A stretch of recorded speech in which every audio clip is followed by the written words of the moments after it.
Okay, perfect. And you can do Hubert. I'm not necessarily Mr. Seipel. Oh, okay. Well, thank you, Hubert. I will do that. That's great. All systems are go then. All systems, I think, are go.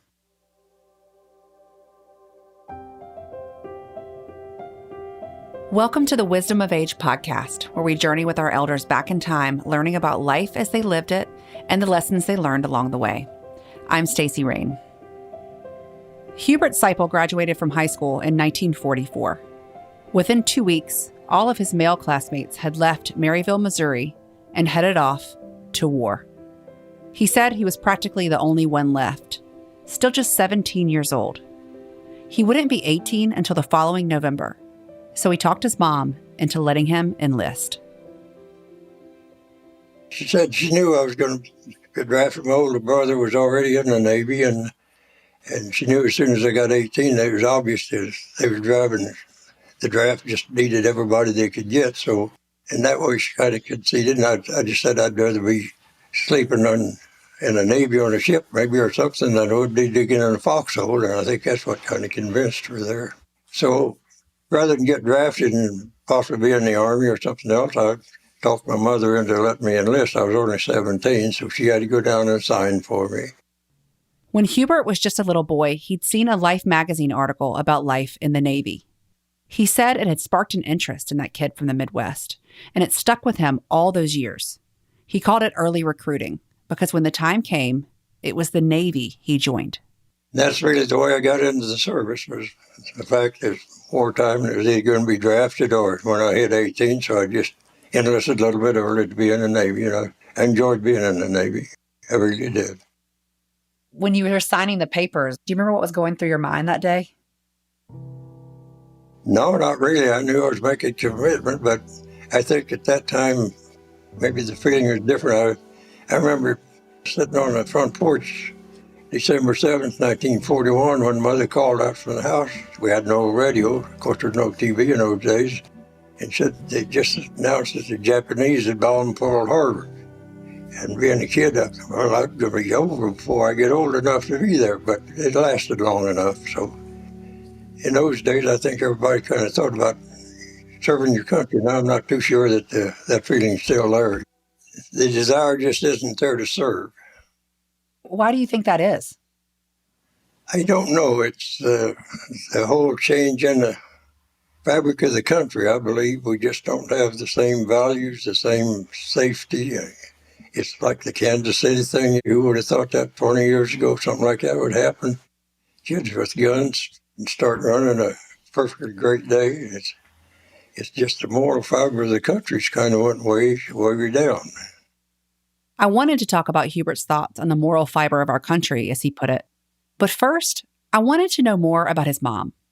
I was imagining taking my 17-year-old down to the recruiting office at the height of World War II. I asked if she'd always been that supportive of the things he wanted to do. Well, she was very... Well, she had a big load. My father died when I was 5, and there was 7 children. And Mother raised them alone and went through the Depression and everything else. So she was a pretty strong woman. Yeah. I finally had to get older before I realized all the jobs she had done. She sounds like quite a woman. Yeah, she really was. But you have to get older to realize it. Yeah, I think you're right. Hubert's mom did have quite a big load, as he said, with 7 children to care for on her own after her husband died. I asked Hubert to tell me a little bit about his 6 siblings, so he went in order. First telling me about his oldest brother who had a developmental disability, which he said was another challenge for his mom. He told me about his older sister who became a nun and how she died in a tragic car accident one Christmas Day at the age of 49. Hubert was the one that had to go identify her at the hospital and then go back and tell his mom the news. He told me about Roy, the brother who was already in the Navy when Hubert went to sign up, and then 2 more sisters, one older and one younger. The younger sister and Roy ended up marrying a pair of siblings from another family. Then he got to the 7th child, the youngest, Norbert. It was Norbert his mom had been pregnant with when his dad passed away. And, of course, my youngest brother, Norbert, he died on his 5th birthday with meningitis. And my oldest sister, Catherine, had it first, and they thought she would be going to lose her, but she came out of it. Or he got it later, but he didn't come out of it. And that's pretty well it. Everybody has done well. Nobody's set the world on fire, but nobody ended up in jail. So I guess it turned out pretty good. Well, it's one thing I feel like as parents today, we really are so lucky to have modern medicine. And a lot of mothers don't have to experience that loss that your mom felt.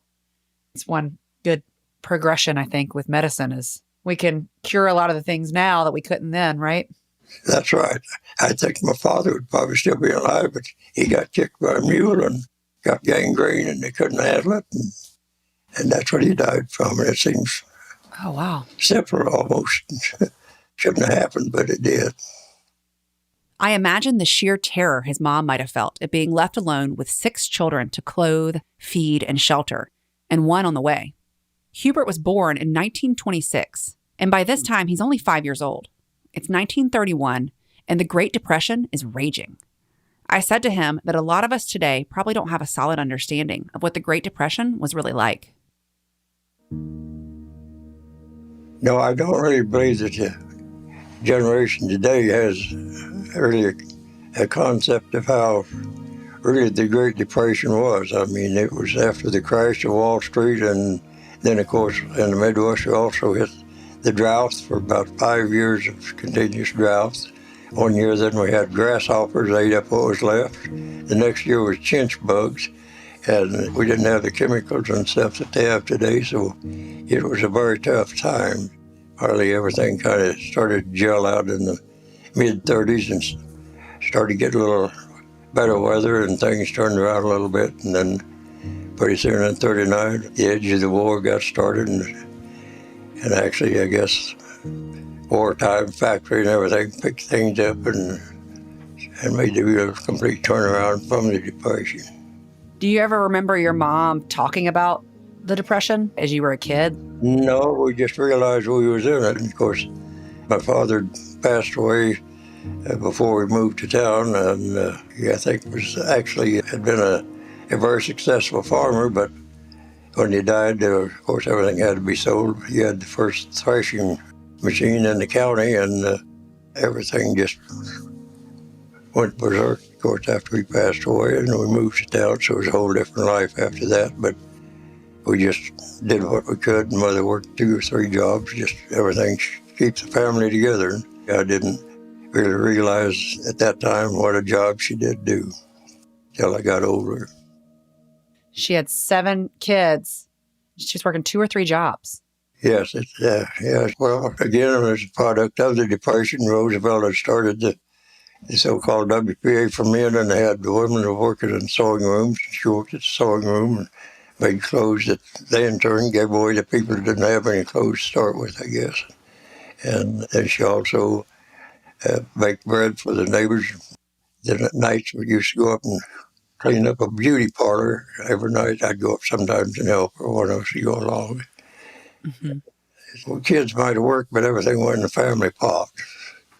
What was an average day like? You said you were 5 when your dad passed away and you moved to town. You sold the farm, moved to town. Yes. Well, we didn't own the farm, of course. We were just renting. She was just getting started. And he did have livestock. And as I said, he had the thrash machine, which is a community thing. He did thrash for different people in the area. But he was renting the farm at that time.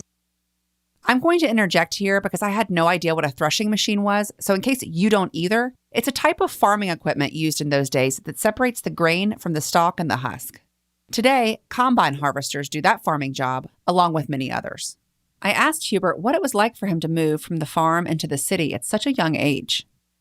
Well, it was a strange, sudden change. I mean, actually, being in the country, we came to town maybe once in a while for groceries or something, and sometimes we got to go along, maybe not. And then, of course, Sundays came in for church, and that was about as much as you had seen in town. So it was quite a change, and of course, playing neighbors, and the neighborhood kids playing in the summertime and stuff. But it was just a total change from rural life. But like small town, everybody kind of knew everybody. You didn't worry about locking your doors or anything else. It was quite a more different times than it is today. Would you describe your home in the city for me, your childhood home in the city? Well, it was kind of a frame house. I don't know how long it had been built before we moved to town, but I do know one thing. Unfortunately for the family, I didn't realize again until I got older, but my grandpa Seipel died just about a month after my dad died.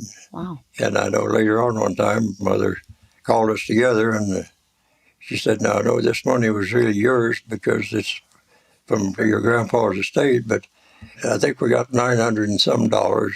You know, we had a chance to buy the house we was living in for $1,000, which she used that and then paid off $5 or however a month, paid off the balance of it. So that gives you an idea of how tough things were. Yeah. I mean, the house, it was not nothing fancy. We didn't have running water or electricity.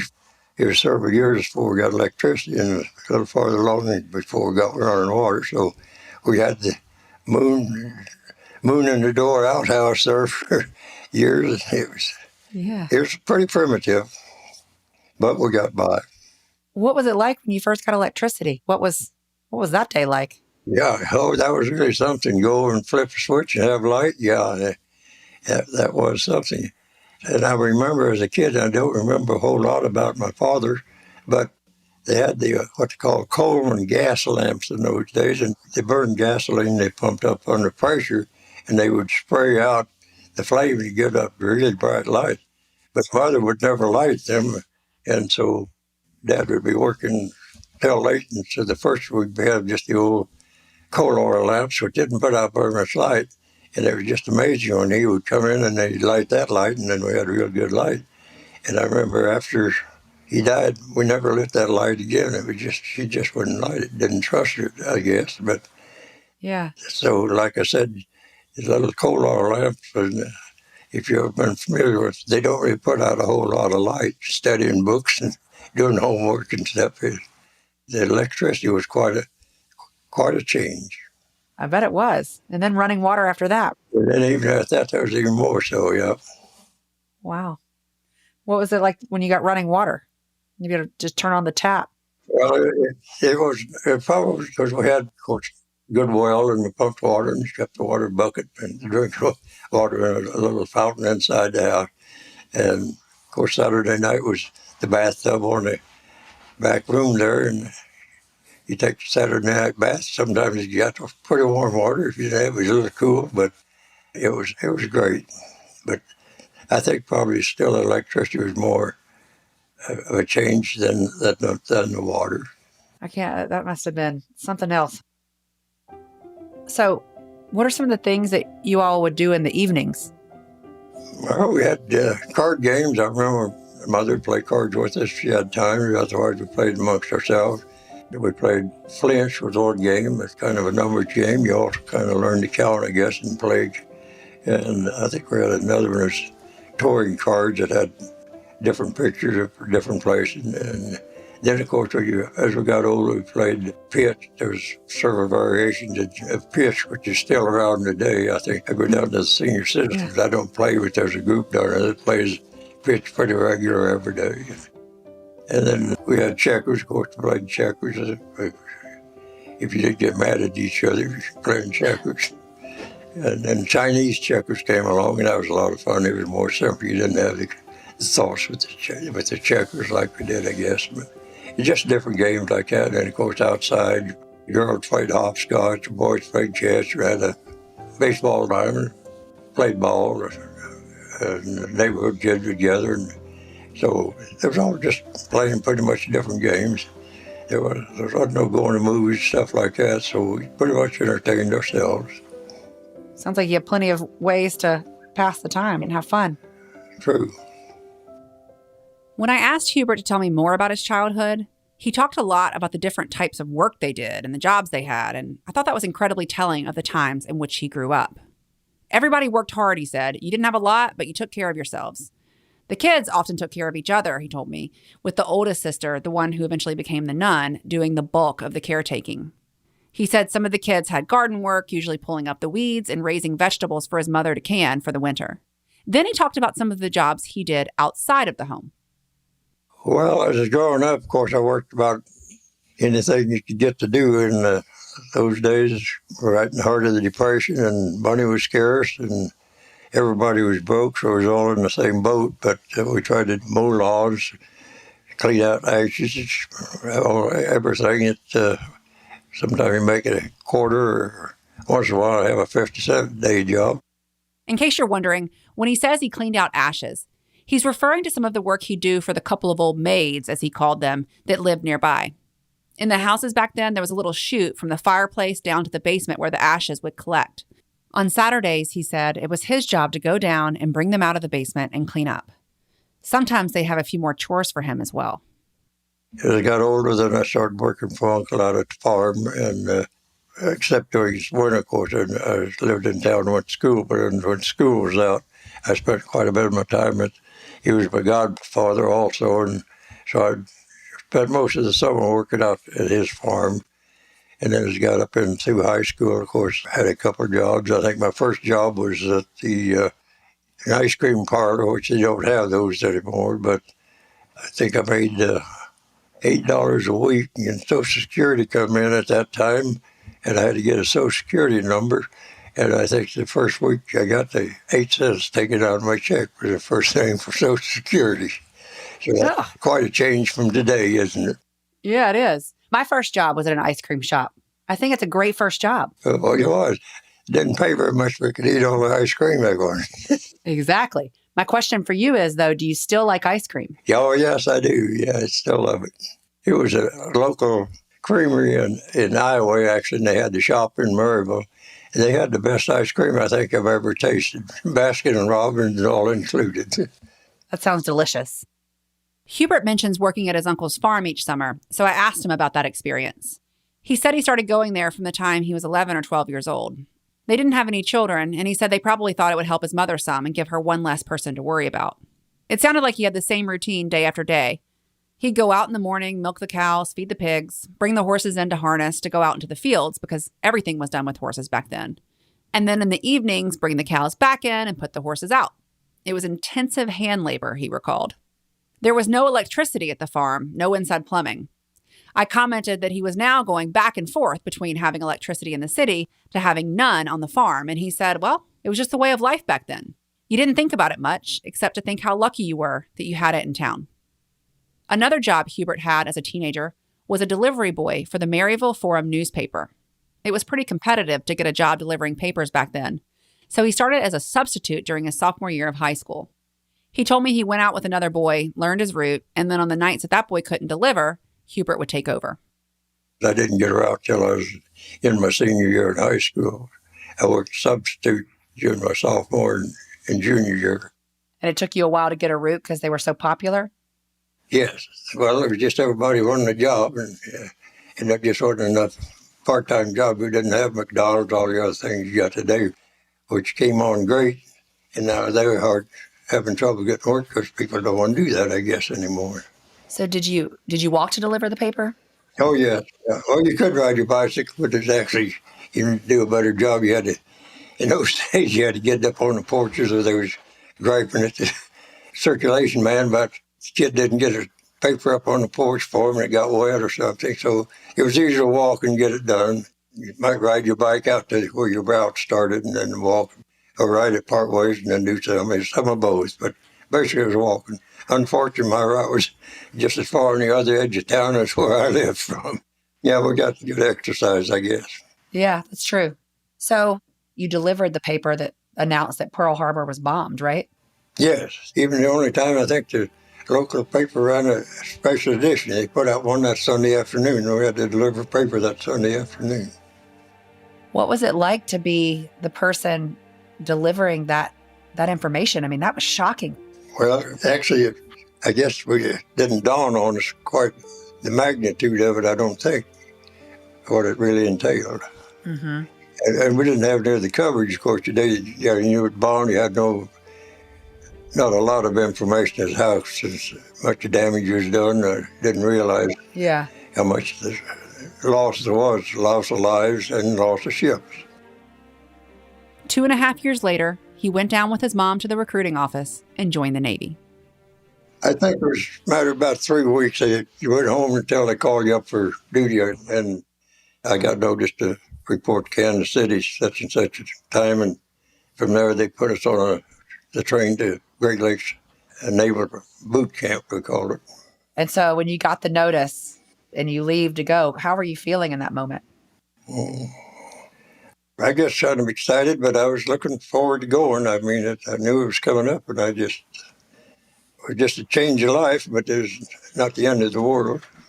Was that the first time you had left home? For any length of time at all, yes. Hubert goes to boot camp in Great Lakes, Illinois, then on to Shoemaker Naval Distribution Center, one of the facilities built during World War II to help train and deploy sailors to the Pacific. The base was eventually closed after the war. And when I sent back up to Bremerton, Washington, that's where we went on the ship. It was in dry dock at that time. Okay. It had been hit by a kamikaze plane, and I came back in for repairs, and they were just finishing up when I went aboard. The ship he's referring to is the USS Lexington, one of the most decorated ships of World War II. According to the National Park Service, the USS Lexington participated in almost every major World War II naval campaign in the Pacific from 1943 to 1945. The ship was responsible for destroying or damaging some 900,000 tons of enemy cargo, and the planes that flew from the Lexington destroyed nearly 850 enemy aircraft. And then we went back out to the Pacific, back to the same thing, bombing the islands, and Marines, who I respect a great deal, off to one island after another, and it was just that slow attrition to getting back to where we finally won the war. And at the end, I think it was August 15th, I'll never forget it, we were bombing the north end of Japan, I guess, getting ready for the invasion, and came over the squawk box at 10 o'clock. They told us pilots to drop their planes and come back to the ship. The war was over. And that was the best news we ever had. What happened after you got that news? What did everybody do? Oh, they gave us a can of warm beer, and that was it. That was it. So you got one warm can of beer and celebrated and then went back to business, huh? Yeah, that was it, yeah. And the Admiral Halsey would have on the battleship Missouri, so they naturally signed where the Admiral was, but had Mitchell still been Admiral on the carrier, we would probably had the honor, but we did get to go into Tokyo Bay as one of the ships that went in for the signing, and I got a couple of 2-day, half-day liberties over in Tokyo, which was nothing left. It had just been leveled, and now to see the pictures of it today, it's unbelievable, of course, what they've done since then, but we wiped everything out. Now they've got all the modern city there, but it was horrible at that time. I couldn't find the USS Lexington on the list of ships at the official signing, but it was indeed the first heavy fleet carrier to move into Tokyo Bay after the signing took place. The ship is now a museum in Corpus Christi, Texas. Hubert visited a few years ago. He told me that during his visit, he insisted on going down to his old fire room, number 3, where he worked as a fireman. I asked him to tell me about that fire room. Well, it's a hot, closed place there. And like pig iron doesn't change much, so it really looked about the same, although it was kind of in desolate shape. It wouldn't have passed inspection, but it hadn't been brought back up to so-called tourist spot. They had one of the other fire rooms, I guess, was fixed up for it, but I just wanted to see the old one, so we saw it, but it was a very narrow place. You got just about 6 or 8 foot between the boilers. There's boilers on each side of them, and you had your burner men who worked the burners and water tenders that kept the water level up, and it was a key job. Without the boilers, the ships were dead, so we considered the heart of the ship, but it's at the bottom of the ocean, too. We were 27 foot below the water line. Was that a strange feeling, or did you not really think about it too? I think it bothered probably a lot more people. If you had claustrophobia, it would have been a hell of a problem, but actually, to me, it was just another place to be, and actually, it was kind of like a daytime job. The fire personnel stood 4 on and 8 off, and that was it. You did your 4 hours duty, and then you rested or did whatever, and you went to battle station. We all went down to the fire room. That was your battle station, and you were going to be there till the end because in case you got hit, you didn't leave the ship till they blew the barrel over the mountain. And I said by that time you probably wouldn't be around anyway. Oh, it's a scary thought. Scary thought. Yeah, that's right. So when you were on the ship and you were down in the fire room, would you think about that kind of thing, or you just did your job? And Not really. No need to dwell on it. Yeah. I'm not a fatalist, but I fully believe that when I was born, that mark went on the wall or when the Lord's going to cut me off. So I go every day with the same thing. I hope He'll give me another day, but there's nothing guaranteed. I love that philosophy. Just live life as it comes, right? Right, correct. Trust in the Lord and live your life. So, educate me. What does a fireman do? Well, your boiler consists of, you've got two sides. You got what's called a saturated side, then you've got the superheat side. And you've got 5 or 6 burners in the saturated side, and then on the superheat side, you got 5 burners over there. And what it does on the superheat side, it gets the steam so totally dry that there's not a drop of water in it, because that steam then is what runs the turbines that runs the ship. And those fins in there, it's so delicate that a drop of water would bend them and throw the thing out of sync. So your main thing is keep the ship going, and then, of course, it also powers generators. Everything runs off of steam on the ship. It generates your own electricity. You do have some diesel engines that help along with it, but basically steam runs the ship. Mm-hmm. And our job was to, when you got ready to go to sea, we were the first ones. 12 hours early, we went down and started getting the boilers warmed up, and when we hit port, we was the last ones to shut down. After they got everything hooked up to the shore stuff, then we could try to shut down. So we always considered ourselves the heart of the ship. Were you normally with the same people over and over again in the fire room, or did it change up who you were with? The crews are split up in 3 watches, and the personnel in the fire room each assigned the A, B, and C watch, and your bunch stayed the same. So you was on duty, same fellows every day except for the general quarters under war conditions. The whole fleet were all down there. Some of us assigned to different stations, but in case of damage control and all that stuff, all 3 watches was in the fire room at general quarters, which generally started about 3 o'clock in the morning when they started launching the planes, and it lasted till maybe 6:30 or 7 at night. Depends how long and what action we were in. I had never heard the term general's quarters, so I asked him what that meant. He said it's when you were in combat readiness. Everyone had to go to their assigned stations. Even the cooks had special places. Everything would be on lockdown, he said, and you'd stay at your station all day long. Once they secured, normal ship life would resume. Well, that means you could be under attack, or your planes were taking off and bombing we were bombing the islands for the Marines and those to land. We started Iwo Jima, Saipan, all the different islands. The ship and the fleet trying to bomb and soften things up, and then the Marines would go in and try to take over. Each one of them was always a tough fight. We never got much. Didn't seem like we took too much out. When everyone was at their battle stations during general's quarters, he said it got awful hot down in the fire room because there were so many firemen there together at one time. Then we talked about what it was like during normal operations. Yeah, 4 hours on, 8 hours wasn't much to do on your 8 hours off. Daytime, you couldn't go up on deck or anything because the war activity was going on. In peacetime, I expected it to be a lot different, but in wartime, you kind of went down in a galley or wherever you had someplace, you might play cards or something, or sit around and just shoot the bull, as they say. But kill time, or else wait for the chow line and then go to work. Who are the people you would shoot the bull with?